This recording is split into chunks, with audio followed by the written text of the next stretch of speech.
Let's begin this morning with that new COVID variant that's quickly put the world on edge. Health officials are warning Omicron looks different from other variants, becoming the dominant strain in South Africa in just a matter of days. But there is still a lot we don't know about the variant, including how transmissible it is and how serious infections can be. While researchers around the world are working to answer those questions, the World Health Organization says the Omicron variant poses a very high global risk and could lead to a new COVID wave. The first cases were detected in southern Africa last week, and since then, 14 countries have detected Omicron. You're looking at them on your map right now. That includes 7 countries in Europe, 3 countries in Africa, and Canada. World leaders are taking steps that they say are aimed at containing the variant by putting in place travel bans from South Africa. The passengers trying to leave that country are now stranded as borders shut down in response to Omicron. It's too early to tell whether the current vaccines will be effective in protecting against this new variant. Pfizer, Moderna, and Johnson & Johnson have all released statements saying they have begun testing and modifying their vaccines to fight this. But Dr. Anthony Fauci is urging everyone to get vaccinated and boosted immediately. Even when you have variants of concern, you do well against them. It may not be as good in protecting against initial infection, but it has a very important impact on diminishing the likelihood that you're going to get a severe outcome from it. So this is a clarion call, as far as I'm concerned, of saying, let's put aside all of these differences that we have and say, if you're not vaccinated, get vaccinated. If you're fully vaccinated, get boosted, and get the children vaccinated also. We have a team of experts in the field to help us break down the very latest COVID variant news from every angle. We want to start this morning with NBC News medical contributor Dr. Kavita Patel and the latest on what we know and also what we don't know yet about this variant. So, Dr. Patel, good morning to you. Hope you had a nice Thanksgiving with your family. What do we know so far about this variant? How concerned should we be? Yeah, Lindsay, Savannah, good morning. This is something that raises a lot of concern, but really because of a couple of facts. Number one, there are approximately 32 mutations to that red spike protein that give it a lot more kind of opportunity to infect people, attach to people, even, and raises that possibility of what we call immunity escape. But none of that has been proven. So that mutation number alone has alarmed many officials.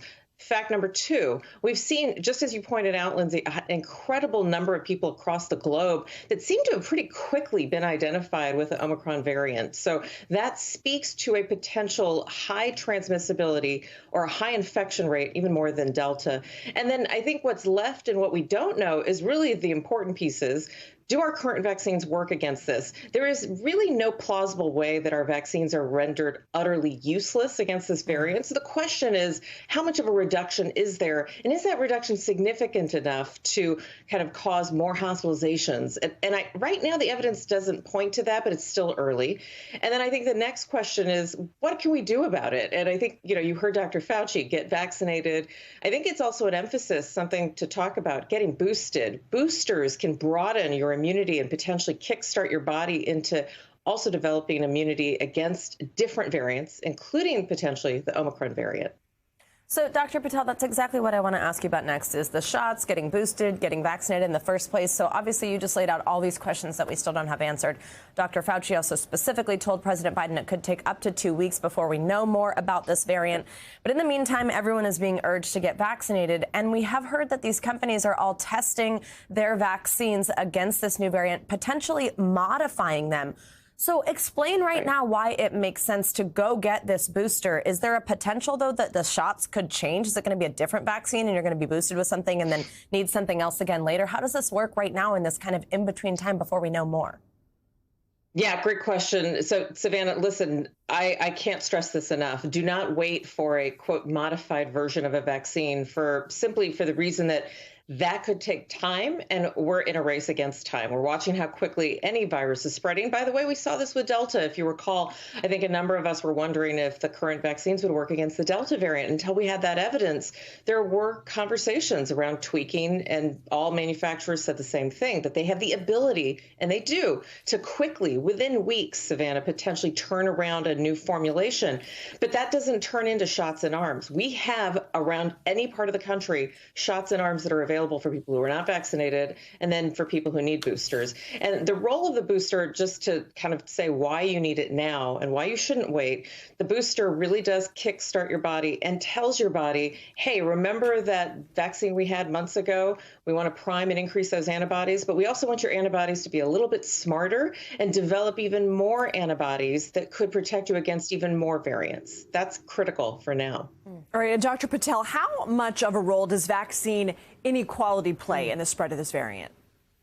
Yeah, very much so, Lindsay. And if you look at the African nations, that we've got approximately 2 to 10% of African nations vaccinated, that offers just an incredibly large reservoir of opportunity for variants and mutations to develop. So this is just another stark reminder that we're not out of this until we're all vaccinated at as high a rate as possible, putting pressure on many countries like the United States, not just to do travel restrictions, but to also think about how can we amp up opportunity. It's not even the supply, Lindsay. I think it's really about countries' abilities to actually deliver the vaccines into arms. All right, Dr. Kavita Patel, thanks so much for joining us on this. Now, as countries around the world react to the Omicron variant, here in the U.S., COVID cases from those other variants are rising in dozens of states as we continue the holiday season. New York has already declared a state of emergency to prepare for the new potential variant, but doctors say they're exhausted and another surge could bring our healthcare system to another halt. Let's now bring in NBC News correspondent Antonia Hilton from Boston and NBC News foreign correspondent Matt Bradley from London for more on this. Good morning to both of you. And Antonia, I'll begin with you. So you're outside of Massachusetts General Hospital. So there's been an uptick there in COVID cases in recent weeks. Those are cases not from the Omicron variant, but from Delta, anything else, just as we've seen sort of the weather get colder. We've watched this happen before. How strained is the healthcare system there, and how are they preparing for the potential of this new variant causing an even bigger spike? Good morning, Savannah. The health system here in Massachusetts is extremely strained. At MGH behind me here, they're actively treating about 40 COVID patients. But the system isn't just strained by COVID, also strained by elective procedures, treatments, and surgeries that in some cases people put off throughout other phases of this pandemic.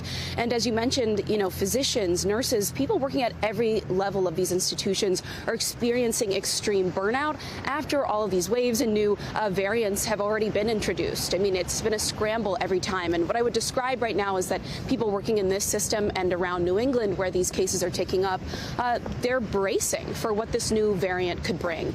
Take a listen to Dr. Raja Ali of MGH's emergency room system here.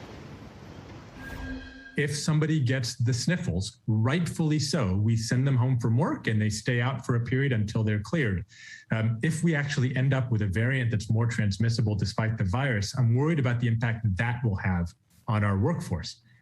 The bigger issue, though, is that everybody is just really burnt out. The nurses, the doctors, the environmental services staff, everybody is exhausted, and we just don't have enough staff to take care of the patients right now, and that could get worse if we see even more patients. In anticipation of these kinds of fears, New York City has already announced a state of emergency that is going to allow their hospital systems to turn away or to cancel appointments and procedures that are non-urgent. And right now that has not happened in Massachusetts, but certainly officials in this state and elsewhere are really watching very closely to see what they might have to do to ensure that the kind of crisis he just described there doesn't happen. Savannah? Absolutely. Now, Matt, let's talk about overseas. So Omicron has already been detected in several European countries, including the Netherlands and Denmark.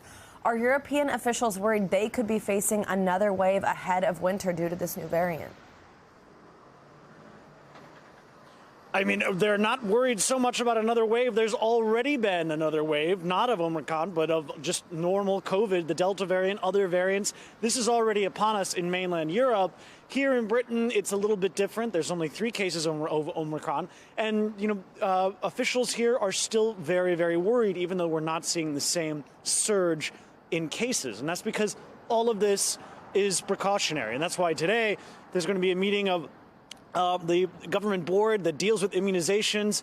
They're going to be probably deciding that they're going to be lowering the age for the booster shots and encouraging everybody over the age of 18 to get a booster shot, even though Britain has seen quite a lot of vaccination, a very successful vaccination campaign. But Britain is also the rotating president of the G7, and they've called a meeting of G7 nations of health ministers to try to determine what to do about this very troubling new variant. It bears repeating again, there is no really conclusive proof that this is going to make everything worse in terms of the pandemic, in terms of spread, in terms of the lethality of the disease. But there's still so much concern that the G7 is going to be meeting together and trying to decide how to do this next. That's being led by Britain.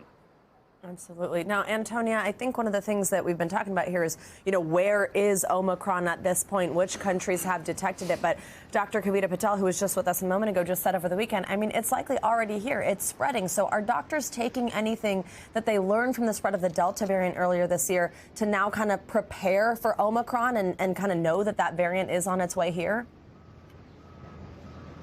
Absolutely, and they're actively having all of those conversations right now. The major lesson learned for doctors in fighting the Delta variant was just how dangerous it is to still have large pockets of unvaccinated people. Even in a state like Massachusetts, which is highly vaccinated, there are still these major pockets. And so long as pockets within the United States or globally are there, that means that new variants like Omicron or others can continue to emerge. And in order to fight back, doctors have realized, really, as this has continued on, now stretching into years, look, that the real critical work is these patient to provider conversations, building trust in communities with low vaccination rates, and really having these one-on-one conversations to understand still at this stage in the pandemic, what are people's fears around getting vaccinated or potentially getting boosted at this stage. Take a listen to Dr. Ali again on the lessons he's learned throughout all of this. The thing I learned from Delta and the fact that we had a variant that was exceptionally transmissible is that there are still patients who I and other healthcare workers can win over by just taking the time to talk to them. And the fact is that I'm still going to keep trying, and everybody I work with is still going to keep trying. We're not giving up on talking to patients and educating them and helping them with whatever it is that's keeping them from getting vaccinated. I want to make sure that we get as many people vaccinated, and having a transmissible variant just means that we need to try twice as hard to make that happen.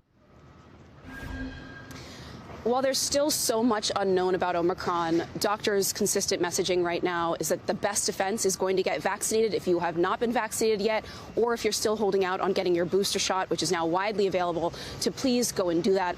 They say that this is still going to be our best protection no matter what we learned about this new variant and when we eventually find out its arrival has happened here in the United States.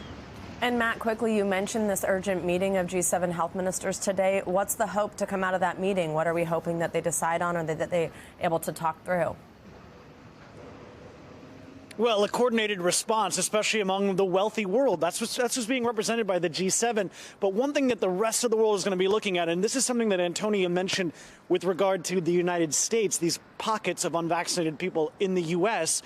on the global level. You're seeing that with whole continents. Africa only has about 7% of that continent is vaccinated. That's compared to more than 40% on a global level. It's because of the lack of vaccinations in poorer countries that scientists say that this is giving rise to new variants like Omicron. And that is one of the things that a lot of the world is going to be looking for the G7 to do, to start to spread vaccinations throughout the world beyond just the developed West. Guys? Matt Bradley and Antonia Hilton, thank you so much. President Biden is scheduled to speak about this new variant later this morning. Yesterday, he met with Dr. Anthony Fauci and the COVID-19 response team to get an update. And travel restrictions from 8 African countries to the U.S. go into effect today. Let's bring in NBC News correspondent Mike Memoli. So, Mike, good morning. How concerned is the White House about this, and what came out of that meeting yesterday? Well, Lindsay, to put it bluntly, anything that concerns the American people concerns this White House. You saw before the Thanksgiving holiday, the White House trying to get a little bit more proactive as it relates to some other issues that were concerning the American people, including inflation and supply chain challenges, including the release of fuel from the National Strategic Petroleum Reserve. But we're also now seeing the president before the Thanksgiving holiday talk about how far we'd come in the pandemic, comparing the way Americans were gathered for Thanksgiving holiday in a way that they hadn't been the year before. But now you saw the president returning from his traditional Thanksgiving getaway in Nantucket, meeting immediately with his COVID response team to try to show that they're getting ahead of this situation. And that's what we heard from the president afterwards in the form of a readout from the White House was two things. One, that he heard from Dr. Fauci that we really need to wait for more information. It's going to be at least 2 weeks until we get the really full information about just how transmissible this is and the severity of this, including whether the vaccines hold up. But at this stage, it was the president's readout that we do expect that these vaccines are largely going to be effective against the virus. But clearly, another jolt to the system that for a White House that didn't need another one at this point. Do you expect that the president will be more warning the people, American people, saying what we know, what we don't know, trying to calm fears, or do you expect also new restrictions will be announced? Well, what we've seen from this White House is that, as the president himself has said, he is always going to speak straight to the American people about what we know, what we don't know, and about the measures that need to happen here. But we already know that the White House was preparing for a fall surge, a winter surge of the virus, especially given the holidays when people tend to gather, people are inside more. And so what we're likely to hear from the president, according to White House officials, is sort of following the best practices that have already been laid out. Get your booster if you're eligible, if you're able to at this point. Get vaccinated if you hadn't done this at this point. What the White House was already battling was a lot of jurisdictions, including here in D.C., had started lifting things like mask mandates in public places. And so now they're going to be urging Americans to do all the known best practices to try to avoid transmission of any variant here. And it could be a challenge. It's not just healthcare workers that are burned out, the American public as well. They're tired of the pandemic. Mike, thanks so much. You got it. The highly anticipated trial of Ghislaine Maxwell, the former girlfriend of convicted sex offender Jeffrey Epstein, begins today. Maxwell faces 6 criminal counts, including sex trafficking charges for allegedly helping Jeffrey Epstein recruit and abuse underage girls. She's pleaded not guilty to all of those charges, as opening statements are set to begin in just a few hours. NBC News correspondent for investigations Tom Winter is outside the courthouse in New York City. Tom, good morning. So first, just tell us, what can we expect on this first day of the trial, and also remind us of all those charges that Ghislaine Maxwell's facing.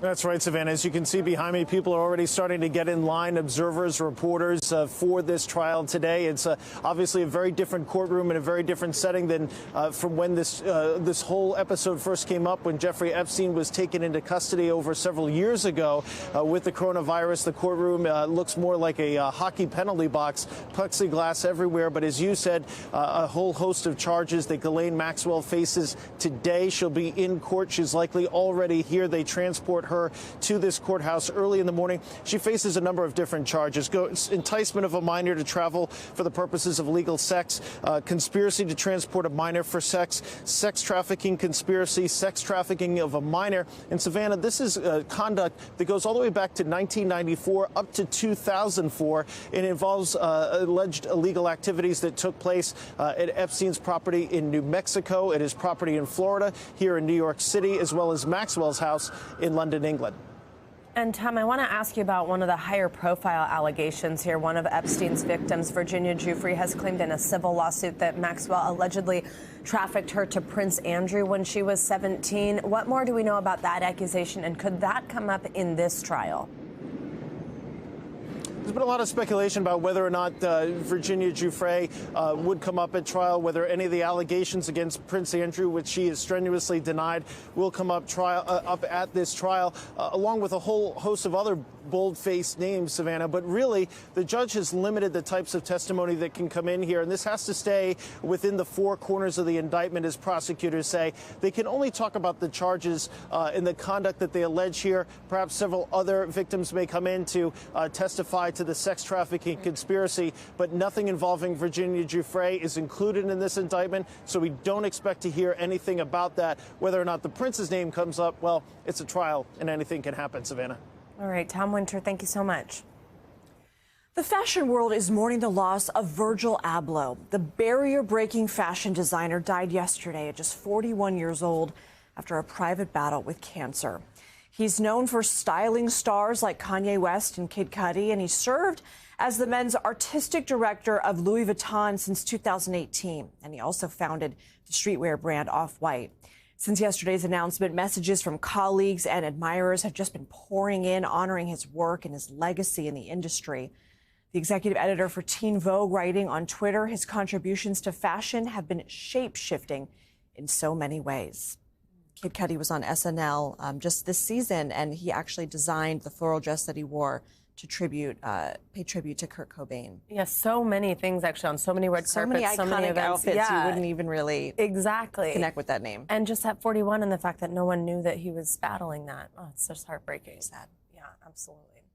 All right, it is time now for a check of your morning news now weather. All right, Bill Cairns, good morning. How are we looking? Hey, good Monday morning. Hope you guys had a wonderful holiday weekend. The weather cooperated. I mean, there wasn't many complaints. Vermont got some snow on Saturday, but the skiers loved it. The ski season's off to a great start in northern New England. But it's a little chilly in Florida. I had some complaints about that, but that was it. Everyone pretty much got to their destination. So temperatures this morning, it is still a little brisk. You still need the jackets all the way through Florida. Definitely need the hat, gloves, and jackets in northern portions of Vermont. But much of the country is pretty clear. We have a little bit of light rain in southern portions of Florida. That's about it. There's not a lot of problems. We will see some rain showers in the Pacific Northwest and the northern Rockies. Little bit of light still possible late today, heading into northern Michigan and Wisconsin, but nothing that's going to cause many issues. And notice the week ahead, there's just not any big storms on the horizon. Even on Wednesday, pretty much nice across the country. It's unusually warm through many areas, but as far as troublesome weather for travel goes, not going to see much of that. And even all the way out through Friday, we're only seeing some light snow in the Great Lakes and northern New England. We finally dried out the end of this week in the Pacific Northwest. And you notice that mild air in the middle of the country finally arrives in the east by the end of the week. So, as we head into December, sometimes it can be active, but that's not this year. These temperatures, the warm air, will even make it to the East Coast this upcoming weekend. So wow. I don't have any snow for you. If you want snow, I'm not the person to come to. Yeah. I am kind of ready for snow. There was a tiny little bit that fell when I was taking my dog out early, I think yesterday morning. Yeah, exactly. All right, Bill, thanks so much. See you in a bit.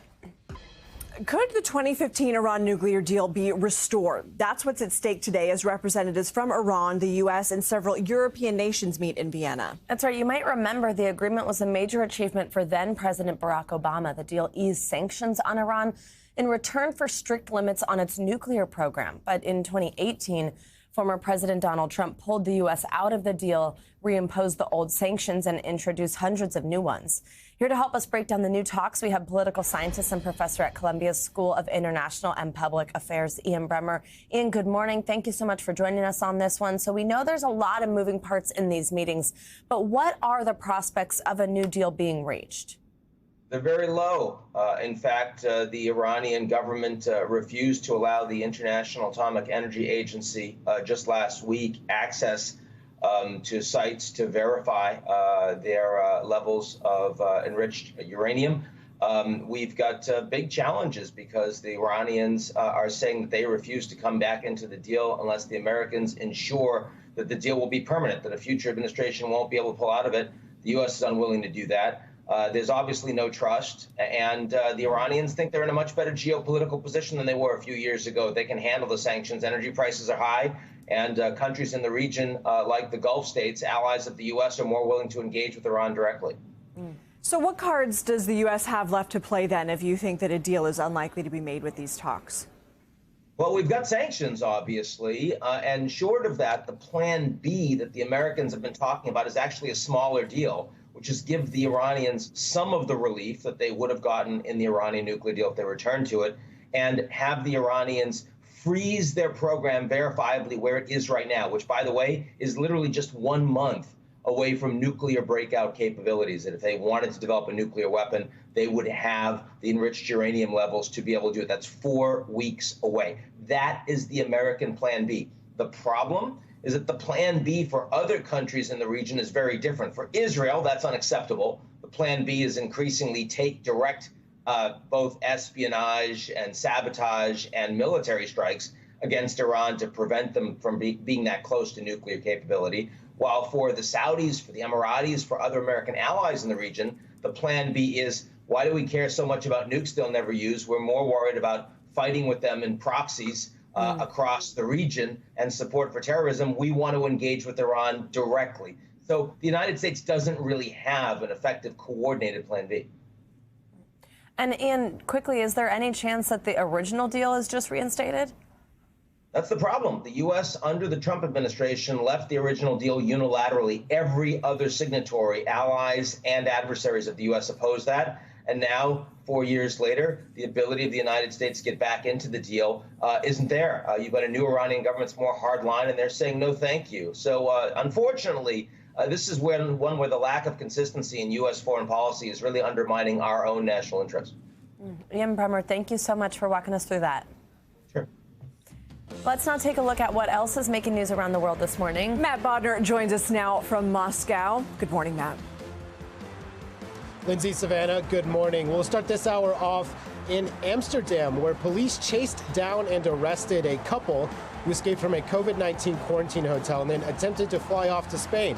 The couple is a Spanish man and a Portuguese woman. They were among those who tested positive on a flight into Europe from South Africa, where, of course, the new Omicron variant has been detected. The couple was arrested on the plane before it could take off for Spain, so they got pretty far. We move along now to South America, where a 7.5 magnitude earthquake rattled northern Peru this morning. No deaths have been reported, but the tower of a 16th century church, this is actually believed to be the oldest Catholic construction in the Amazon region, did collapse. The quake damaged other buildings in the region, and it was actually felt in Colombia as well. We finished off this hour in the UK, where 61 people were stranded in a pub in England over the weekend after a massive snowstorm hit Friday night.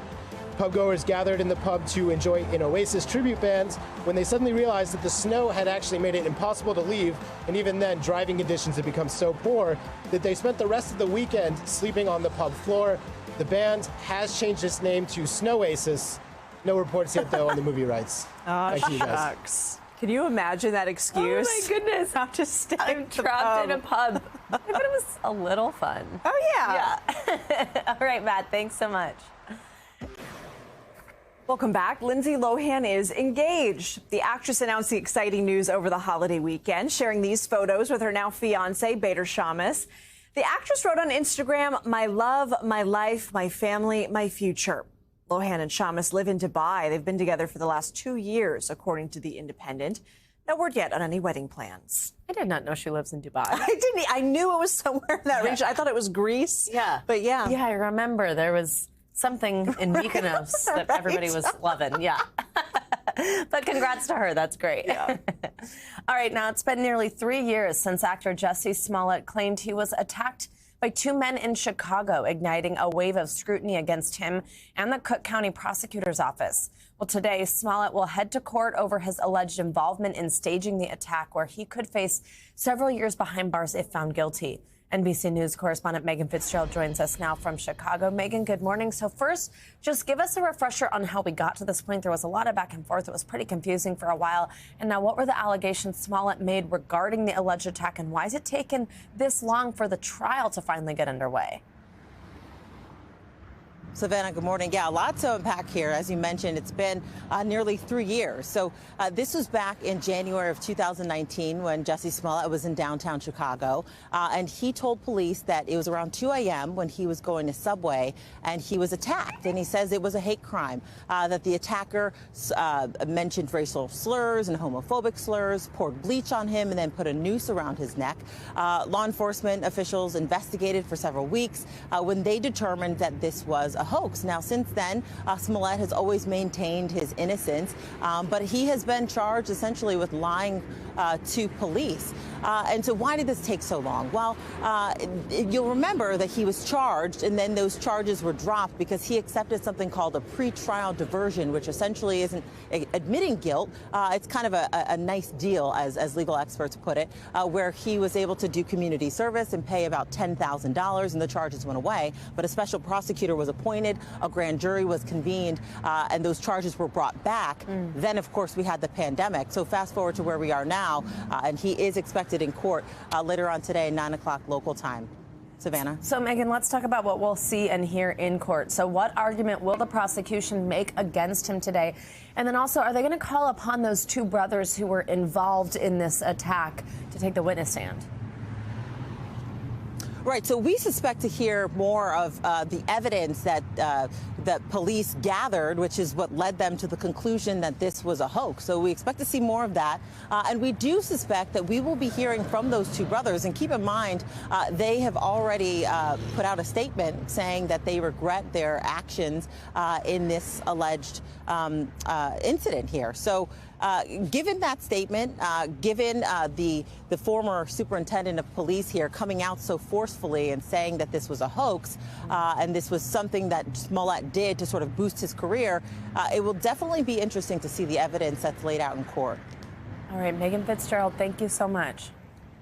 Turning now to the week ahead, from that new COVID variant to the upcoming Supreme Court hearing over Mississippi's abortion law, we're tracking a lot of major news stories ahead. And Meet the Press tackled those and more yesterday. Here's a look at the highlights with Meet the Press moderator Chuck Todd. Well, good morning, Savannah and Lindsay. On this week's Meet the Press, a new coronavirus variant as cases are spiking across the country. I spoke with Dr. Anthony Fauci about why they're so concerned about this variant, more so than the last couple. Plus, the Supreme Court hears arguments this week on Mississippi's law that bars most abortions after 15 weeks. Spoke with the Mississippi governor, Tate Reeves, about why he'd like to see that law end up overturning Roe v. Wade. Then there's my exclusive interview with Donald Trump's former personal attorney, Michael Cohen. Here are some of the most important answers from Meet the Press Compressed. What makes Omicron so concerning to you? The profile of the mutation strongly suggests that it's going to have an advantage in transmissibility and that it might evade immune protection that you would get, for example, from a monoclonal antibody or from the convalescent serum after a person's been infected, and possibly even against some of the vaccine-induced antibodies. So it's not necessarily that that's going to happen, but it's a strong indication that we really need to be prepared for that. Why should the state of Mississippi tell a woman what they should do with their body?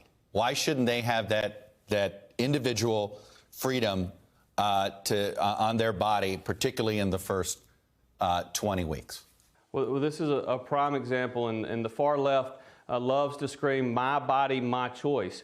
And what I would submit to you, Chuck, is they absolutely ignore the fact that in getting an abortion, there is an actual killing of an innocent unborn child that is in that womb. Here's what we know about babies that are 15 weeks. We know that they have a heartbeat.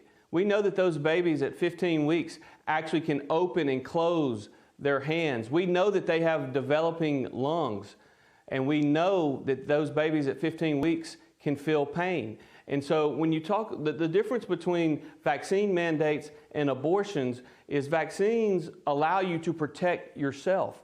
Abortions actually go in and kill other American babies. And let's just put this in perspective. Governor, hang on a minute. A vaccine is about protecting a larger community. A vaccine is about preventing spread. You could argue a vaccine mandate is a pro-life position. You could certainly argue that, Chuck, but even if you listen to Dr. Fauci's interview with you earlier today, he made it very clear that the vaccine may not keep you from getting the virus. It may not keep you from spreading the virus, but it can keep you from ending up in the hospital. That's what's been proven during this Delta surge that we've seen in America, is that the virus is continuing to being spread even amongst those who are vaccinated.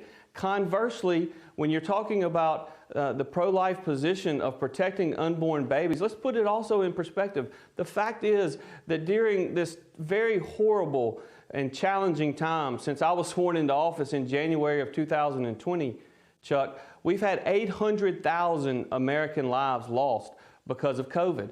And my heart aches for every single one of those individuals that has died because of COVID. And over 10,000 Mississippians. My heart breaks for every single one of them.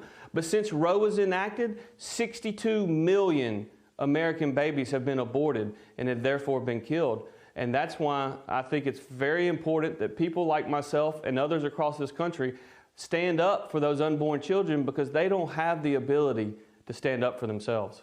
Should we expect to see actual indictments before the new year? You know, I generally try not to talk about the DA, which is now also includes the Attorney General's civil case in the same exact matter.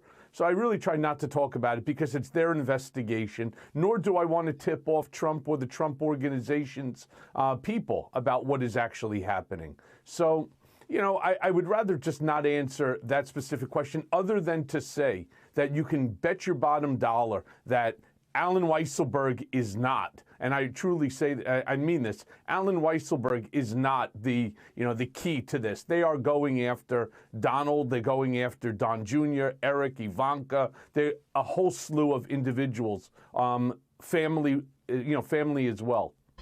Well, we have been talking a lot about the rising cost of groceries lately. Yeah, we have, and it's forcing some really difficult choices for millions of families who count on government food assistance.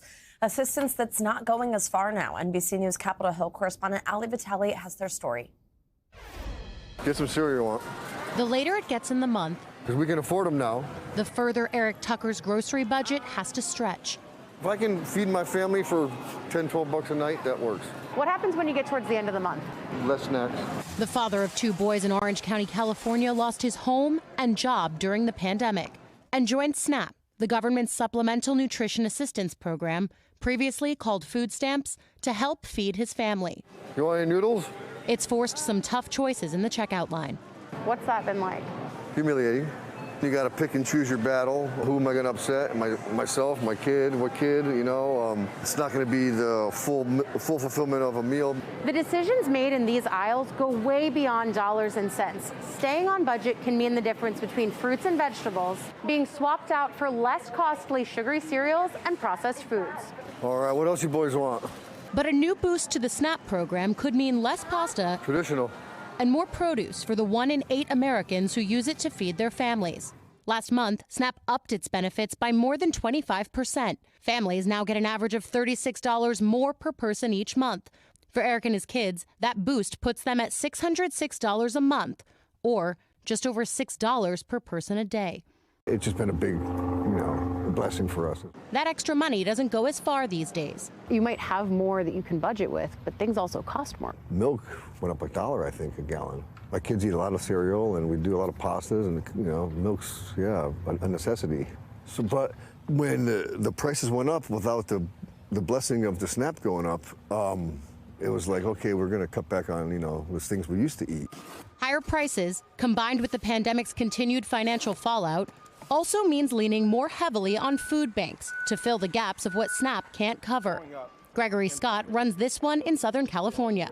Their demand for food tripled in 2020 and is likely to stay that way. We had many, many people who we call newly vulnerable, who had never been in line before, were now dealing with food insecurity and hunger. During the pandemic, the single biggest request for my time as a congressperson was at food banks. Congresswoman Katie Porter represents this area. I think it's also important to think about these issues. They don't just happen in a vacuum, right? If we're not doing anything about housing costs, if we're not doing anything about the cost of childcare or the cost of prescription drugs, even if we're stepping up with food assistance, at the end of the day, families can run short.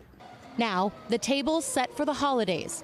I've gotten to a spot in life where I had to bite my pride. And Eric's table fuller than it would have been. Other men and families need to know that there is resources out there, and we just need to ask for help. Kavita Patel, NBC News, Los Angeles. Time now for our CNBC Money Minute, the biggest financial headlines of the day and why they matter to you. Bertha Coombs joins us now. Good morning, Bertha.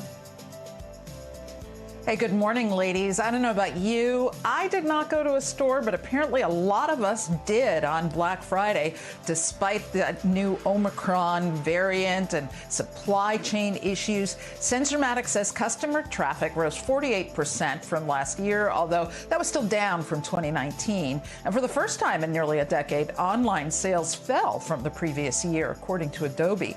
But overall, Black Friday was solid. MasterCard says sales were up 30% compared to a year ago. Meantime, some restaurants are taking delivery and to-go orders off the menu during busy periods as they struggle with labor shortages and a return of dine-in customers. Delivery and to-go are often less profitable. The Wall Street Journal reporting that Olive Garden, Longhorn Steakhouse, Cheesecake Factory, Applebee's, and IHOP are among those cutting down when their kitchens get too busy. Darden Restaurants, the parent of Olive Garden, is reducing to-go and delivery businesses on weekends when its brands can only take about 4 orders every 15 minutes. So you better plan ahead. Meantime, Mike Tyson is the latest celebrity to launch a cannabis line. The former heavyweight boxing champ rolling out Tyson 2.0 on Black Friday. He's teaming up with Columbia Care, which is one of the largest multi-state operators in the medical cannabis business. Columbia runs about 100 dispensaries in 16 states. Tyson says his product is aimed primarily at people who are looking for physical and emotional relief. He's also heavily involved in the research, they say, and in the development process. And he says this is kind of what keeps him calm. He doesn't feel normal if he hasn't had it for a couple of days. Wow, that's really interesting. Interesting. How All right, about Bertha. that, huh? Thanks so much. Yeah. Thank you, Bertha. All right, so it's Cyber Monday, and while a lot of people say they've already gotten a head start on their holiday shopping this year, some of us are just getting started. Guilty as charged. Joining us now to break it all down and how to find the best deals is the host of YouTube's gadget game show, What the Heck Is That? And author of Gadget Nation, Steve Greenberg. So, Steve, good morning. You know, we just heard Bertha talking about the supply chain issues, throwing a wrench into everything. So for those of us who have been waiting until maybe today, is it already too late? And what else is different about this year? Are we going to see as many deals? Well, it's certainly not too late, and there are still tons and tons of deals out there, so that's not the case. And supply chain is really about specific products, not so much about entire categories. So you may not be able to get the exact model TV you want, but you'll certainly be able to get the LED TV you do want. And if you see a deal, you like it, grab it early. You can always return the product. It's better to get it now than to wait down the line. So I would say now's the time to move, and some great deals today. Yeah, seeing some supply chain articles and things like that. I already started buying a couple things, and then it arrives 2 days later, and now they've got to put it under their tree for a month and a half. Right. Let's talk about some of the deals here. What are the best ones you're seeing so far? Well, one thing, Apple rarely gets discounted. So there's some Apple devices that are out there. For example, this is an Apple TV 4K. This is 5th generation, normally about $200. Today's price about $120 at maxsales.com. So you are seeing a little bit of discounting, and that includes like three months of free Apple TV Plus, et cetera. So that's the kind of thing you can go for. A very hot category, television sets, LED TVs, very hot. Vizio, for example, a 50-inch 4K LED SmartCast TV. Normally it'd be about $518. It's reduced to $404 at Walmart. So you're seeing some real serious cuts in those prices. Robotic vacuums, another very big category. Roomba i3 Plus, that's that Wi-Fi connected robotic vacuum that has a canister it empties itself into. Normally about $600, now $399 at Best Buy. Big sale there. Microsoft Xbox Series S video game console in white. Normally about $400, $399. It's sale price $299 at bestbuy.com. And last, just right now, this I'm actually wearing what's called a wrist cam. This is a band for your Apple Watch. Now, Time Magazine said it's one of the great inventions of last year, of 2021. I mean, this year, I mean. You can actually get this now. Normally $250. Now it's normally $300. Now $250. So this gives you a camera, a selfie camera, and another camera built into your Apple Watch. Very cool little product. Again, discounted, normally not gets discounted. So today's the data. If you're going to act, do it now. Yeah, you can't have enough devices to take selfies. Before we let you go, exactly. I am so bad about this. I will wait and I will watch a product and I will see, is it going to go down further? Is it going to go down further? And then it sells out and I am completely SOL. So how do we make sure we're getting the best deal?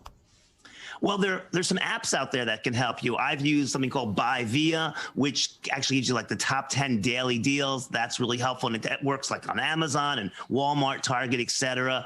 Also, you can get some great deals right now on gift cards and subscription services where you get the gift card and a product is thrown in as well. So look at those. And I'm also very big on Googling a product that I want and adding the word coupon after it, or even Cyber Monday deal, and it will help find a really good deal for you. So there's a lot of things you can do out there. But again, act sooner. If you see a good deal, grab it now. And then if you buy too much or it's the wrong thing or it's not what Aunt Betty wants, return it, but get it now. I'd say don't wait too much longer. Okay, yeah, that Aunt Betty, she's tough to shop for. Stephen She's a Greenberg, tough one, right? thanks so much. Gift card, Aunt Betty. Thank you. Yeah, the year of the gift card for sure. All right, here's a story that will help get your week off to a great start. Yeah, it's all about how one woman overcame the odds on the biggest day of her life. NBC News senior national correspondent Kate Snow has her heartwarming story.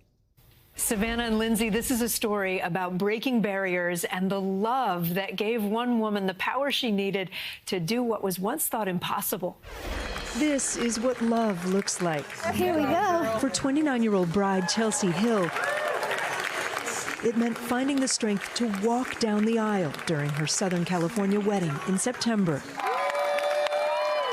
Why was it important for you to walk this one time?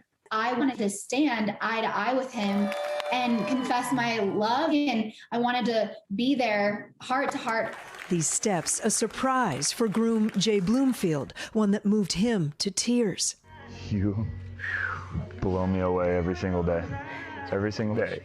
Jay, when you saw her, can you go back to that for me? I don't know. I just got this weird flood of emotions when she walked up to me and her dad passed me off. I think I said something like, you blow me away every single day. You're absolutely stunning. Look at you. The emotional moment, a milestone for Chelsea, who was paralyzed from the waist down following a car crash in 2010. When did you think I'm going to walk down the aisle? I promised myself, and so about 2 years I started really figuring out how I could do this, and I found these leg braces that completely make my knees locked out because I can't move them or anything. And so I started training with them, and I was like, okay, this is really, I can do this. Chelsea's can-do attitude extending to the couple's reception, where she surprised everyone again, creating an epic first dance with her dad. Her lifelong dream of becoming a dancer on display with another routine she'd been rehearsing for months. Dance has given me back so much more than I could have ever imagined. She's giving back, too, as the founder of the Rolettes, a wheelchair dance troupe dedicated to empowering women with disabilities. Breaking barriers in life. You may now kiss your bride. And now love. What do you want people to take away from that? As far as people with disabilities, I think don't look at us with limitations because there's so much more that we can do. For Jay and Chelsea, their next big project, they would like to start a family all of their own, and I'm sure they will. Savannah and Lindsay. Oh, I'm sure they will, too. An amazing story. Kate Snow, thank you so much. That'll be the biggest adventure yet. Oh, yeah. Something you're about to embark on. Congrats to the happy couple. That does it for this hour of Morning News Now. But the news continues right now. Thanks for watching our YouTube channel. Follow today's top stories and breaking news by downloading the NBC News app.